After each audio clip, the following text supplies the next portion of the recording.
بسم اللہ الرحمن الرحیم الصلاۃ والسلام علیک یا رسول اللہ۔ درس حدیث کا بیان آپ سماعت فرما رہے ہیں۔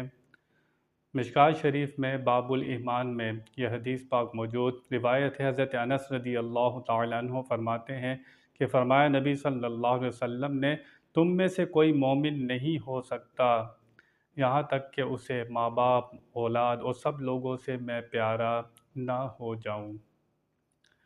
حضور اکرم صلی اللہ تعالی وسلم ارشاد فرماتے ہیں کہ جب تک میں تمہاری اولاد سے، تمہارے ماں باپ سے، یہ دنیا کی مال و دولت سے، ہر چیز سے جب تک میں تمہیں پیارا نہ ہو جاؤں تو تم کامل مومن نہیں ہو سکتے۔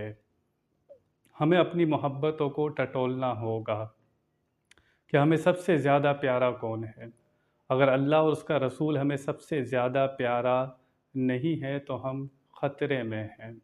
ہمیں اپنی محبتوں کو ٹٹولنا ہوگا۔ ہم صحابہ کرام کو دیکھتے ہیں، حضرت صدیق اکبر کو آپ دیکھیے کہ انہوں نے نبی کریم صلی اللہ علیہ وسلم پر اپنی جان بھی قربان کی، اپنا مال بھی سب کچھ لٹا دیا۔ جان کیسے آپ نے کی؟ ہجرت کے وقت جب آپ غار میں تھے تو وہ سانپ آپ کو ڈستا رہا، اس نے تو زہر اندر پہنچا دیا تھا۔ نبی کریم صلی اللہ علیہ وسلم نے اپنا لعاب دہن لگا کر اس زہر کو وہیں پر سمیٹ دیا۔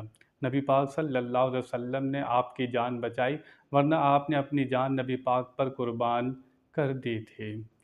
تو جب تک نبی ہمیں اپنی جانوں سے پیارا، اور حضرت ابوبکر صدیق رضی اللہ تعالیٰ عنہ جنگ کے موقع پر حضور نے اعلان جنگ جب فرمایا اور فرمایا کہ مجھے اس کے لیے لا کے چندہ دو، تو حضرت صدیق اکبر رضی اللہ تعالیٰ عنہ گھر کا سارا سامان لے کر آ گئے۔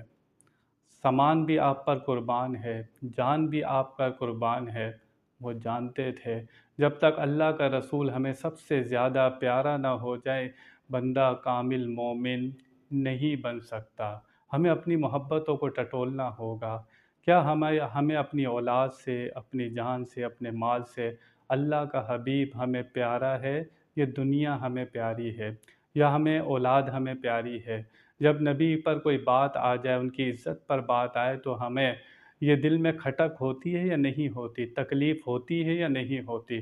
صحابہ کرام کا تو خون کھول جایا کرتا تھا جب نبی کے لیے کوئی ہلکی بات کہتا تھا۔ ہمیں اپنے ایمان کو ٹٹولنا ہوگا کہ ہم کامل مومن ہیں یا نہیں ہیں۔ واضح بتا دیا کہ جب تک میں سب سے پیارا نہ ہو جاؤں۔